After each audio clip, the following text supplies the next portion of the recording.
ನೀವು ನೋಡ್ತಿದ್ದೀರಾ ವಿಸ್ತಾರ ನ್ಯೂಸ್ ಕನ್ನಡ. ನಾನು ಕೀರ್ತಿ ಪಾಟೀಲ್, ಸಿನಿಮಾ ಬ್ಯೂರೋ ವರದಿಗಾರ್ತಿ. ಕನ್ನಡ ಚಿತ್ರರಂಗದಲ್ಲಿ ಏನಾಗ್ತಿದೆ ಹೀಗಂತ ಯಾರಾದರೂ ಕೇಳಿದ್ರೆ ಜಸ್ಟ್ ಒನ್ ವರ್ಡ್ ಆನ್ಸರ್ ಕೊಟ್ಬಿಡಿ. ಸ್ಯಾಂಡಲ್ವುಡ್ನಲ್ಲಿ ಏನಂದ್ರೆ ಏನೂ ಆಗ್ತಿಲ್ಲ. ಬಹುತೇಕ ದೊಡ್ಡ ದೊಡ್ಡ ನಟರು ಕಳೆದೆರಡು ವರ್ಷಗಳಿಂದ ಬೆಳ್ಳಿ ಪರದೆ ಮೇಲೆ ಕಾಣಿಸಿಕೊಳ್ತಿಲ್ಲ. ಇನ್ನೂ ಸಣ್ಣವರ ಸ್ಥಿತಿ ಆ ದೇವರಿಗೆ ಪ್ರೀತಿ.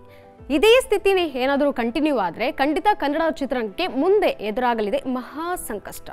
ಯಾಕೆ ಹೀಗೆಲ್ಲ ಹೇಳ್ತಿದ್ದೀವಿ ಅಂದ್ರೆ ಹೌದು, ಸ್ಯಾಂಡಲ್ವುಡ್ ಕಂಪ್ಲೀಟ್ ಸೈಲೆಂಟ್ ಆಗಿದೆ. ಖಾಲಿ ಥಿಯೇಟರ್ಗಳು ನೂರಾರು ಕಥೆಗಳನ್ನು ಹೇಳ್ತಿವೆ. ದೊಡ್ಡ ನಟರ ಚಿತ್ರಗಳು 2-3 ವರ್ಷಕ್ಕೊಂದು ಬಂದರೆ ಯುವ ಪ್ರತಿಭೆಗಳ ಸಿನಿಮಾ ನೋಡಲು ಜನ ಥಿಯೇಟರ್ ಕಡೆ ಮುಖ ಮಾಡ್ತಿಲ್ಲ. ಟಾಪ್ ಸ್ಟಾರ್ ಅನಿಸಿಕೊಂಡವರು ಅಂದರೆ ಯಾರ್ಯಾರು ದೊಡ್ಡ ದೊಡ್ಡ ನಟರು ನಮ್ಮ ಸ್ಯಾಂಡಲ್ವುಡ್ನಲ್ಲಿದ್ದಾರೆ, ತಾವಾಯಿತು ತಮ್ಮ ಸಿನಿಮಾ ಆಯಿತು ಅನ್ನುವಂಥದ್ದು ಒಂದು ಕೆಲಸದಲ್ಲಿ ಅವರ ತೆರೆಮರೆಯಲ್ಲಿ ಓಡಾಡ್ತಿದ್ದಾರೆ. Kichcha Sudeep, rocking star Yash, action prince Dhruva Sarja 2-3 ವರ್ಷಗಳಿಂದ ಅಭಿಮಾನಿಗಳಿಗೆ ಮುಖ ತೋರಿಸಿಲ್ಲ. ಹಂಗೋ ಹಿಂಗೋ ವರ್ಷಕ್ಕೆ 3-4 ಸಿನಿಮಾ ಮಾಡ್ತಿದ್ದ ಕರುನಾಡ ಕಿಂಗ್ ಶಿವಣ್ಣ ಕೂಡ ತಮ್ಮ ಗಾಡಿನ 4th ಗೇರಿಂದ 1st ಗೇರ್ಗೆ ಶಿಫ್ಟ್ ಮಾಡಿದ್ದಾರೆ. ಇನ್ನು ರಿಷಬ್ ಶೆಟ್ಟಿ ಕಾಂತಾರ ಬಂದ್ಮೇಲೆ ಸ್ಟಾರ್ ಆದ್ರು, ಯೋಚನೆ ಮಾಡೋ ರೀತಿನೂ ಚೇಂಜ್ ಮಾಡ್ಕೊಂಡ್ರು. ಈ ನಡುವೆ ನಾನು ವರ್ಷಕ್ಕೆ 2-3 ಸಿನಿಮಾ ಪಕ್ಕಾ ಕೊಡ್ತೀನಿ ಅನ್ನುವಂಥದ್ದು ಹೇಳೋದಾದ್ರೆ ಚಾಲೆಂಜಿಂಗ್ ಸ್ಟಾರ್ ದರ್ಶನ್ ಅವರು ಮಾತ್ರ. ಕಾಟೇರ ಆದ್ಮೇಲೆ ಯಾವ ಚಿತ್ರವೂ ಥಿಯೇಟರ್ನಲ್ಲಿ ಸೌಂಡ್ ಮಾಡ್ತಿಲ್ಲ. ಯುವ ಸಿನಿಮಾ ಒಂದು ಮಟ್ಟಕ್ಕೆ ಫ್ಯಾಮಿಲಿ ಪ್ರೇಕ್ಷಕರ ಮೆಚ್ಚುಗೆ ಗಳಿಸಿಕೊಂಡ್ರು, ದೊಡ್ಡ ಮಟ್ಟದಲ್ಲಿ ಗೆಲುವು ಕಂಡಿಲ್ಲ. ಹಿಂಗೆ ಆದರೆ ಮುಂದೆ ಹೆಂಗೆ ಅನ್ನೋ ಒಂದು ಗೊಂದಲ ಪರಿಸ್ಥಿತಿ ಎಲ್ರಿಗೂ ಕೂಡ ಬಂದಿರೋವಂಥದ್ದು.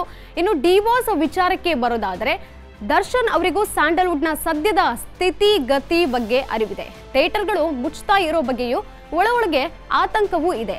ಆದರೆ ನಾನು ಕನ್ನಡ ಚಿತ್ರರಂಗದ ಬಗ್ಗೆ ಮಾತನಾಡುವಷ್ಟು ದೊಡ್ಡವನಲ್ಲ ಎಂದಿದ್ದಾರೆ ದರ್ಶನ್ ಅವರು. ಪ್ಯಾನ್ ಇಂಡಿಯಾ ಟ್ರೆಂಡ್ ಬಂದ ಮೇಲೆ ಸ್ಯಾಂಡಲ್ವುಡ್ ಬೆಳೀತು ಅನ್ನೋ ಒಂದು ವರ್ಗ ಆದರೆ ಎಲ್ಲರೂ ಪ್ಯಾನ್ ಇಂಡಿಯಾ ಸಿನಿಮಾ ಮಾಡಿ ಡೈಜೆಸ್ಟ್ ಮಾಡ್ಕೊಳ್ಳೋಕೆ ಆಗ್ಬೇಕಲ್ಲ. ಹಂಗಂತ ಸಣ್ಣ ಸಿನಿಮಾ ಮಾಡಿದ್ರೆ ಜನ ಬಂದು ಸಿನಿಮಾ ನೋಡ್ತಿಲ್ಲ. ಇದರಿಂದ ಎಷ್ಟೋ ನಿರ್ಮಾಪಕರು, ನಿರ್ದೇಶಕರು ಸೈಡ್ ಲೈನ್ ಆಗ್ತಿದ್ದಾರೆ ಅನ್ನೋದು ಮತ್ತೊಂದು ವರ್ಗದವರ ವಾದ. ಡಾಕ್ಟರ್ ರಾಜ್ಕುಮಾರ್, ವಿಷ್ಣುವರ್ಧನ್, ಅಂಬರೀಶ್, ಶಂಕರ್ ನಾಗ್, ಶಿವಣ್ಣ, ರವಿಚಂದ್ರನ್ ಅವರಂತಹ ಸ್ಯಾಂಡಲ್ವುಡ್ ಸೂಪರ್ ಸ್ಟಾರ್ಗಳು ಆ ಕಾಲಕ್ಕೆ ವರ್ಷ ಪೂರ್ತಿ ಬ್ಯುಸಿ ಇರ್ತಿದ್ರು. ಒಬ್ಬೊಬ್ಬ ಹೀರೋ ಕೂಡ ಮಿನಿಮಮ್ ಅಂದ್ರೂ ವರ್ಷಕ್ಕೆ 6-7 ಸಿನಿಮಾಗಳನ್ನ ಮಾಡ್ತಿದ್ರು. ಅವರೆಲ್ಲ ವರ್ಷಕ್ಕೆ ಒಂದು ಸಿನಿಮಾ ಅಂತ ಏನಾದರೂ ಕೂತಿದ್ರೆ ಬಹುಶಃ ಹೆಸರೇಳೋಕೆ ಕನ್ನಡ ಚಿತ್ರರಂಗವೇ ಇರ್ತಿರ್ಲಿಲ್ಲ ಅನ್ಸುತ್ತೆ. OTT ಟಿವಿಯಲ್ಲೇ ಸಿನಿಮಾ ನೋಡೋ ಪ್ರೇಕ್ಷಕರ ಒಂದು ಮನಸ್ಥಿತಿ ಬಂದುಬಿಟ್ರೆ ಕನ್ನಡ ಚಿತ್ರರಂಗದ ಭವಿಷ್ಯ ನಿಜಕ್ಕೂ ಮತ್ತಷ್ಟು ಭಯಾನಕವಾಗಲಿದೆ. ಈಗಾಗಲೇ ಕನ್ನಡ ಸಿನಿಮಾಗಳಿಲ್ಲದೆ ಮಲ್ಟಿಪ್ಲೆಕ್ಸ್ಗಳು ಭರಭಾಷೆ ಚಿತ್ರಗಳನ್ನು ಆಕ್ರಮಿಸಿಕೊಂಡಿದ್ದಾಗಿದೆ. ಇನ್ನು ಸಿಂಗಲ್ ಥಿಯೇಟರ್ಗಳು ಅಂದರೆ ಸಿಂಗಲ್ ಒಂದು ಸ್ಕ್ರೀನ್ಗಳು ಇರಬಹುದು. ಶಾಶ್ವತವಾಗಿ ಏನಾದರೂ ಮುಚ್ಚೋದ್ರೆ ಕನ್ನಡ ಚಿತ್ರರಂಗದ ಒಂದು ಚಂದನವನದ ಆ ಗತಾ ವೈಭವ ಕೊನೆಯಾಗಲಿದೆ. ಕನ್ನಡದ ಸ್ಟಾರ್ ನಟರು ಇನ್ನಾದರೂ ಎಚ್ಚೆತ್ತುಕೊಂಡು ವರ್ಷಕ್ಕೆ 2-3 ಸಿನಿಮಾ ಮಾಡೋ ನಿರ್ಧಾರ ಬರದೇ ಹೋದರೆ ಭವಿಷ್ಯದ ದಿನಗಳು ಹೇಗಿರುತ್ತೆ ಅನ್ನೋದನ್ನ ಜಸ್ಟ್ ನೀವೇ ಇಮ್ಯಾಜಿನ್ ಮಾಡ್ಕೊಳ್ಳಿ.